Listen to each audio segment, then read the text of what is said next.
Hi, welcome to Mercurius Being. I am Amy and I am here with your astro update for the Scorpio full moon lunar eclipse, which will be exact on this Friday, May 5th at 12:34 p.m. Central Time. And it is the final eclipse in Scorpio until the year 2031. So we're moving into the Aries Libra polarity. Our last eclipse on April 19th was at 29 degrees Aries, so almost Taurus, but we're eking out of that cycle and into approximately a year and a half of the Aries Libra polarity.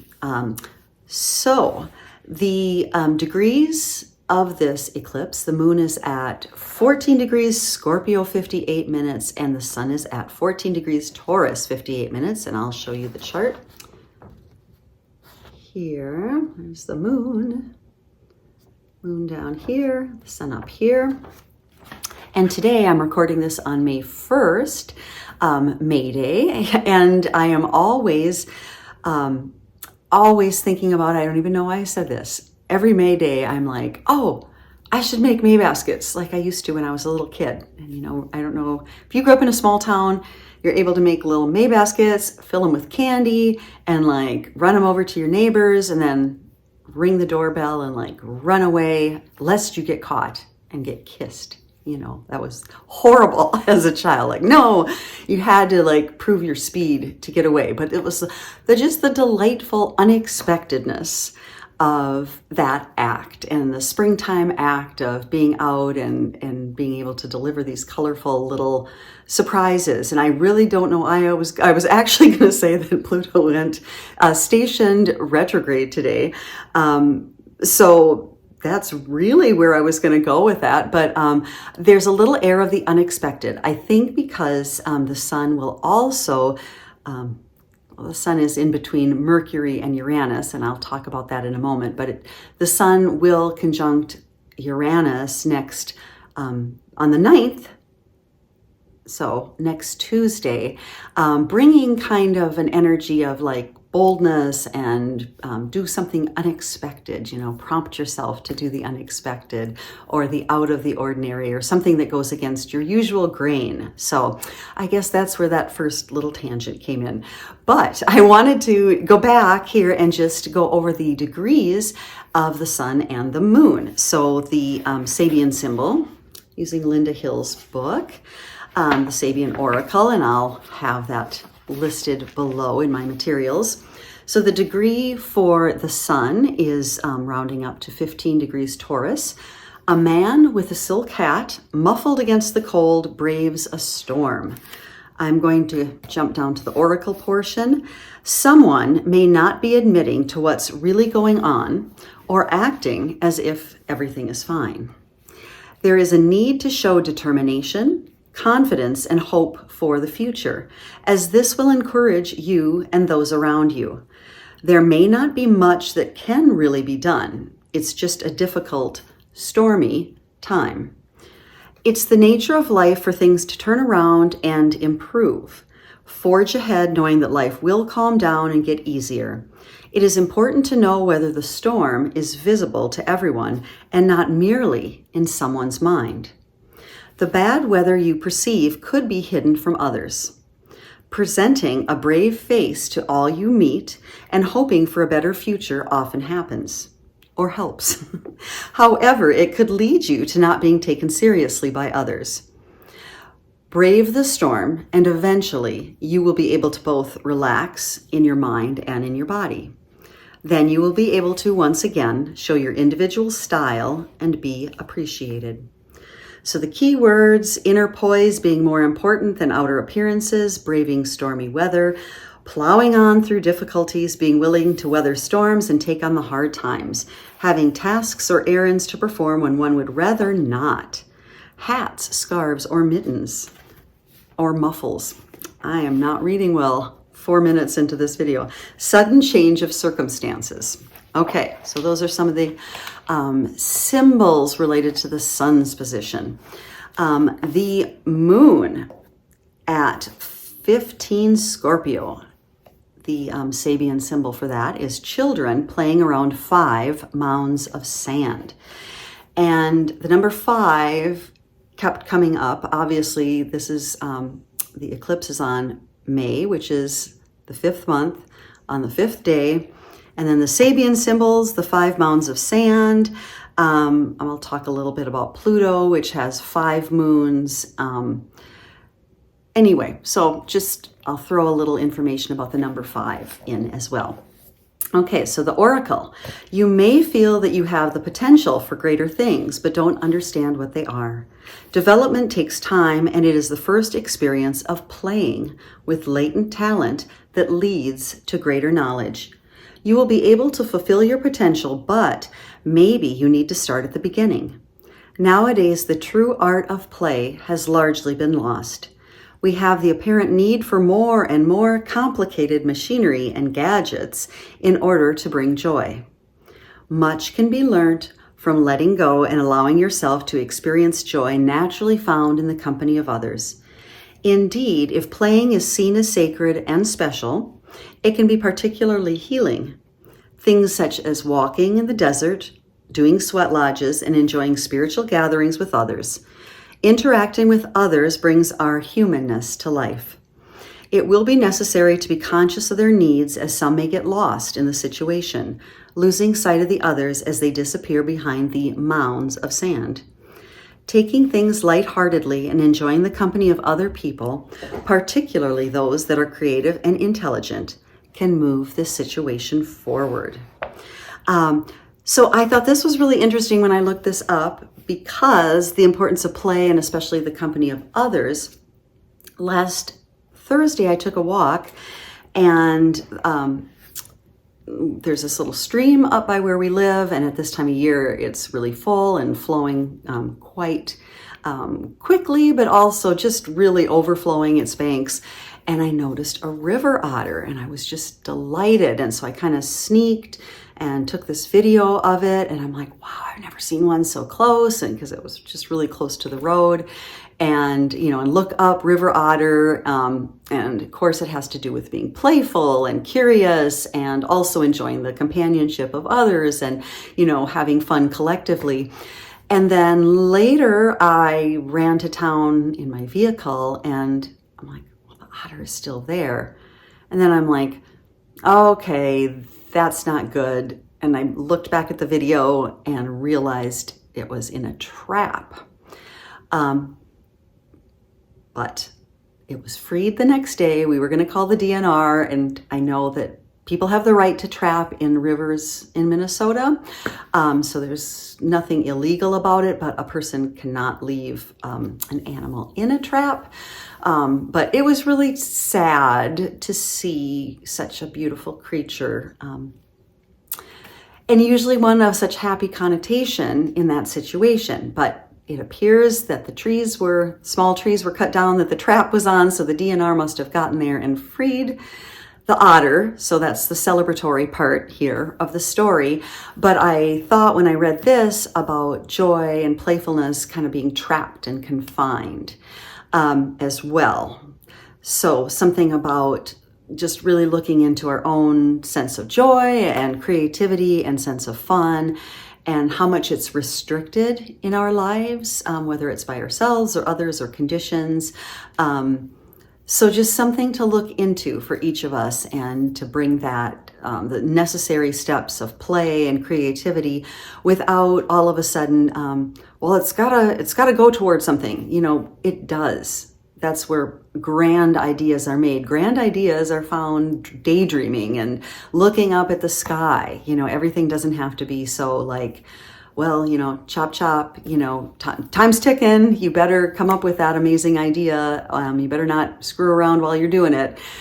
So getting back to that spirit of having fun, and then having fun with people, and the constructive aspect of creativity and play. Okay, so what does that have to do with this Scorpio eclipse? Well, I don't know, because I wrote my notes days ago. No, I'm just kidding. Well, I'm not kidding. I did write my notes days ago. But so what we have here is kind of a little a little group of planets in Taurus. We've got the North Node, we've got Mercury, and we have Uranus. And it's really kind of an even spacing. It's 5 degrees from the North Node to Mercury. It's 6 degrees from Mercury to the Sun, and it's 3 degrees from the Sun to Uranus.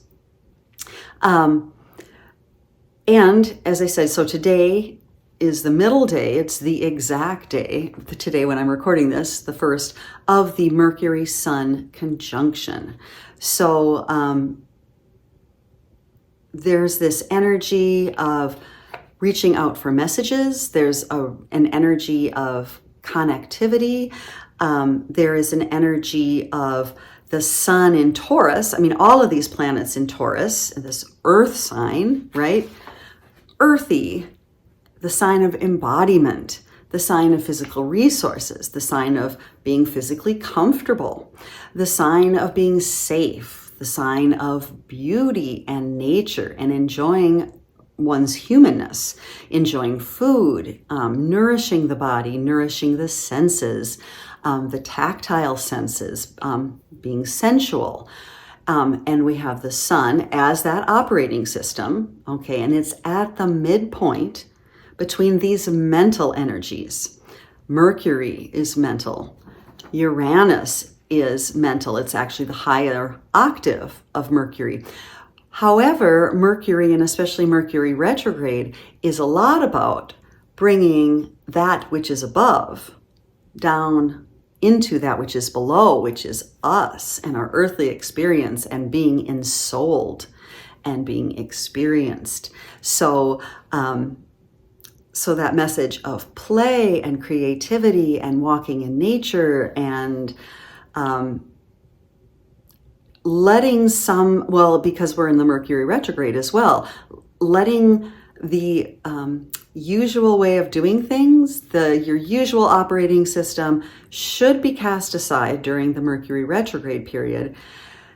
And the first part, releasing, and then this part of the conjunction, listening to your inner sun, looking to the outer sun, and then making connections between the two. In the sign of Taurus, Mercury's in Taurus, Venus is still in Gemini, that mutual receptivity, reception between the two signs. Uranus in Taurus, Uranus rules the lower legs of the body and the body electrics. It fights stagnation, and this is in the sign of fixed earth of Taurus. So there's an energy of disruptions and eruptions. And as I wrote this, I was getting all these different musical things. So I thought about Van Halen, Eruption. So I'll put a link on the bottom there. And I don't know if you know this, but when Eddie Van Halen began performing, his brother Alex, who was the drummer, had him turn around and not play in front of, like, not face the audience until they got their record deal or recorded their first record. I can't remember exactly with that part, because he didn't want anybody to steal what Eddie was doing because it was so innovative. So anyway, so Eruption. So that came to me. And then lower legs and walking, the Uranus ruling that, made me think of Nancy Sinatra singing These Boots Were Made for Walking, because Taurus rules the area of the throat. In the physical body, it rules the singing voice. So there's something about, again, next week with the Sun and Uranus coming together in Taurus, really being in embodiment, being open to this like wild creativity or something out of the norm, something that goes against the grain, something that's innovative or just unexpected from you, and being really strong in it, you know, having those boots on, walking. Okay, so the Sun is at the midpoint between those two planets. It's really shining through the sign of Taurus. So the Sun in the area of Aries was all about I amness, coming into this world. The Sun in Taurus is the operating system of I have. So what do you have? What don't you have?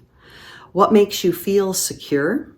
What inner resources do you have that make you feel really secure, like I got this, I can do this?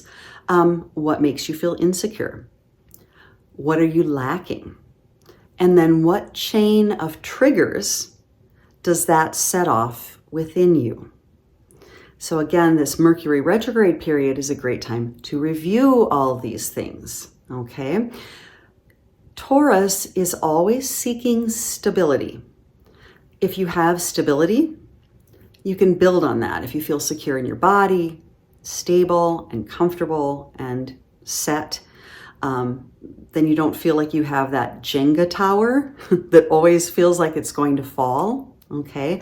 But Uranus in Taurus is the relative that's going to hit the table when you're playing Jenga, right?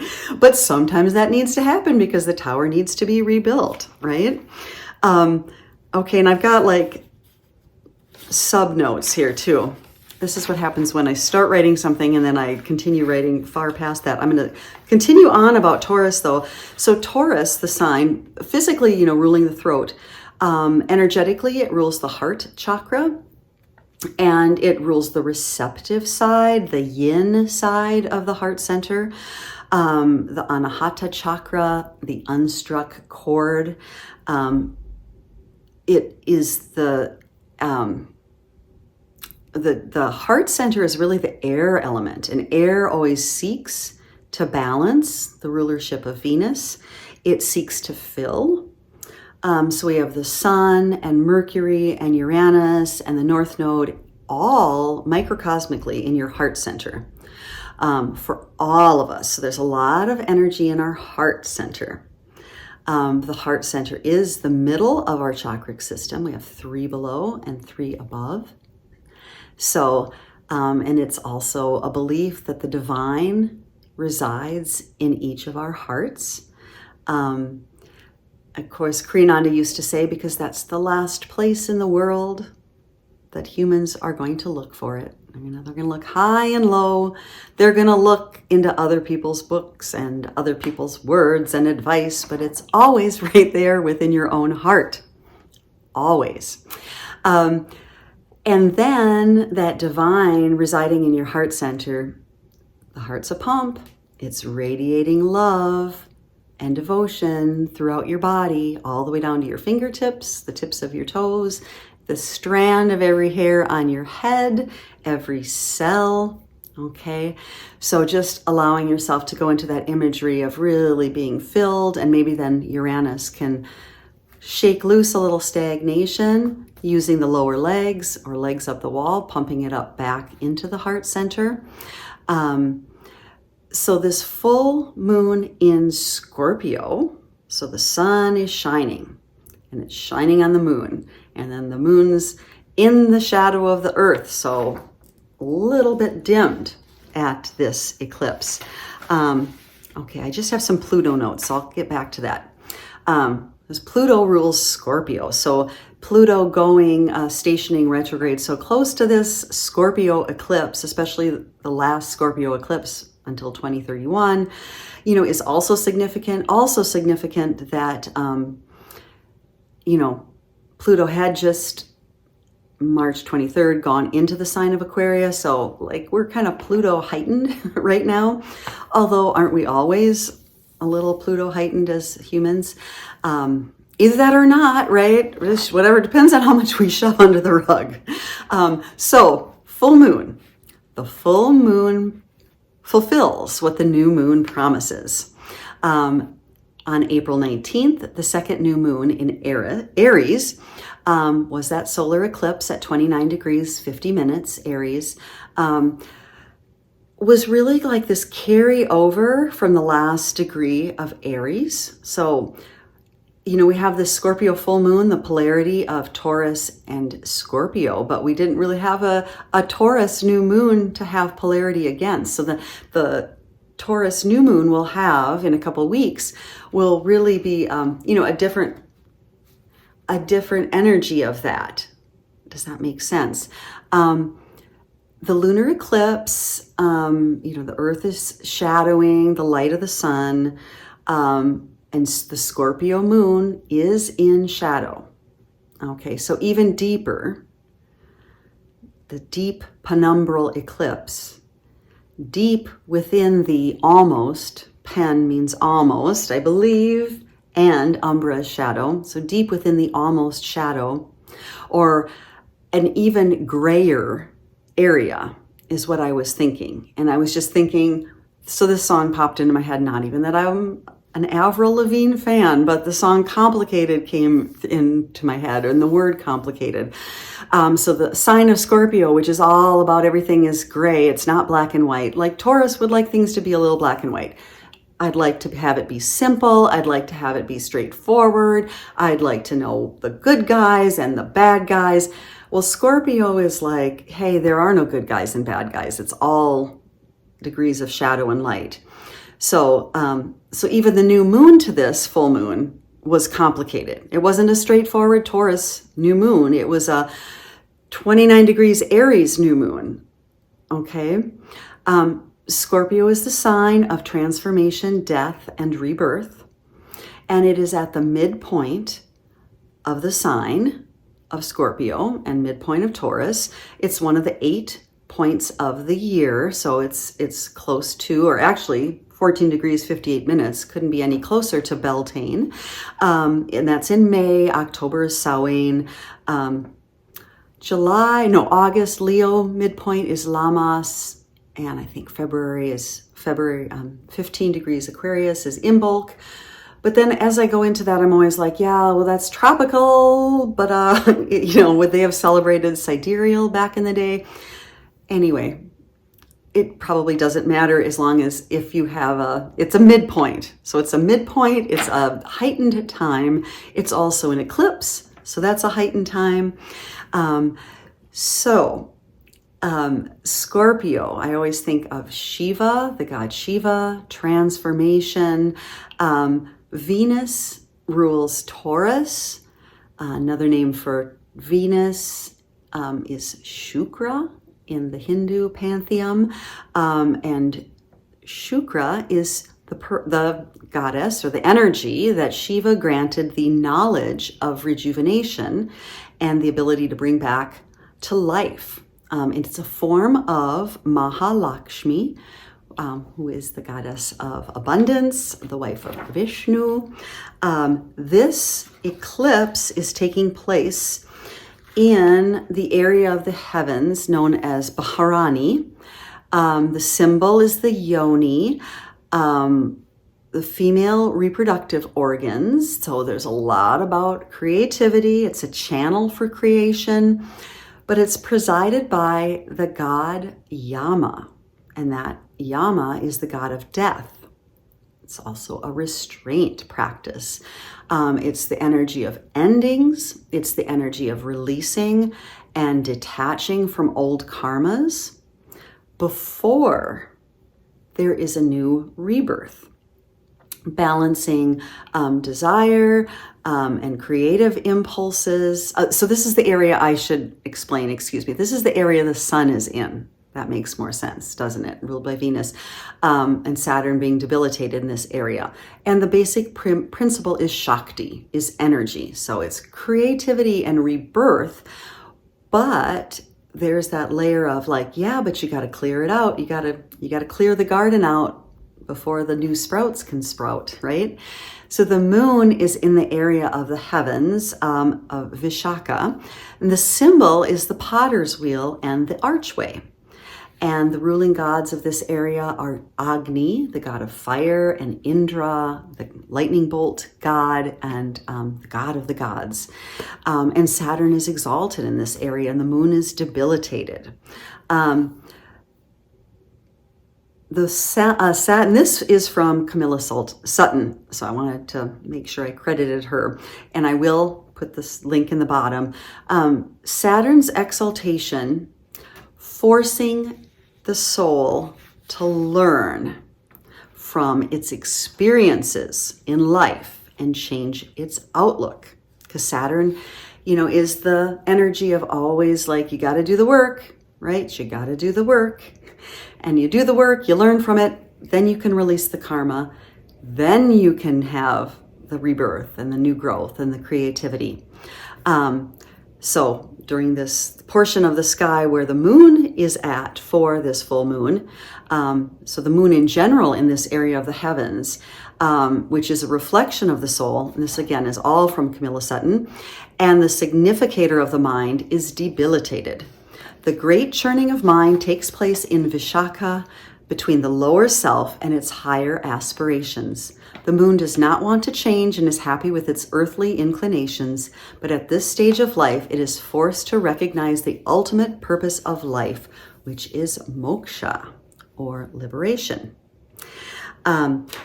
So I just think, even though it's like spring, it's the celebration of spring, May Day today, and Beltane on Friday when this lunation occurs. But the eclipse is in Scorpio, which is all about death and transformation. So something interesting that I happened upon, and I don't even... So during the time when Pluto is in Aquarius for the next 20 years, the retrograde, it'll always start its yearly retrograde in May, and it'll end in October. And then in 2044, when the Pluto goes into Pisces, it'll start its retrograde in June in Gemini and end it in November. And that's kind of a solid, so when it was in Capricorn, it would start its retrograde period every year in Aries and end it in Virgo. So there's something about the inconjunct. So I really haven't formulated that any further, because the distance between those two signs when in any of those 20-year periods is 150 degrees, which is an inconjunct, which is like a stress aspect. It's like, I should have pulled up the musical pitch, but it's just that dissonance, just not quite there. It's not an octave and it's not full polarity. It's just a tension point. So I just want to say a little bit about Pluto going retrograde, station retrograde today. It'll move back into Capricorn, June 11th, and then it'll go direct again in October, 10/10. And then it will be back in Aquarius January 20th of 2024. It's going to move out of Aquarius again in September of next year, 2024, and then go back in November of 2024. Then it'll stay in Aquarius for good. Not for good, but for the next 18 years, 19 years. But station days of any planet changing direction, whether it's station direct or station retrograde, there's a lot of power. There's a lot of power there, right? Power, empowerment, control, obsessions, underlying motives, okay? So just feeling them and noticing their triggers with great love for yourself, with great compassion for yourself, and understanding and self-love, and all of those wonderful things transmutes and transforms the energy, and trying to have that love and compassion and understanding for other people because they are also going through their own transformations.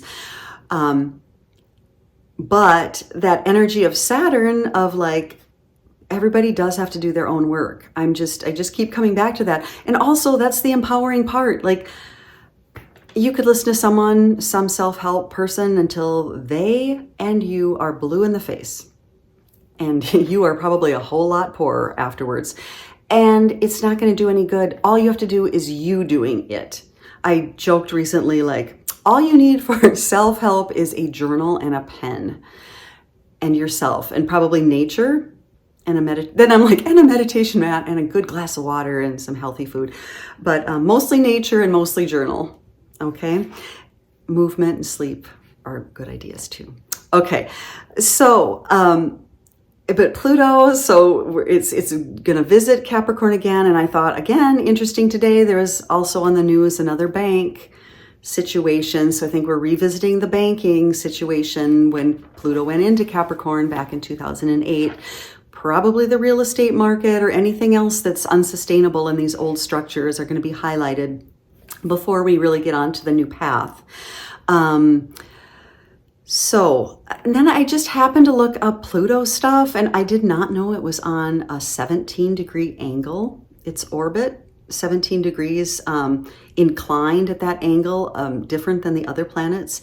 And it's obviously a more elliptical pattern. That's why it can be really wide at times and closer to the sun at others. So sometimes when it's close to the sun, surface ice actually thaws, and the temperature forms a thin atmosphere.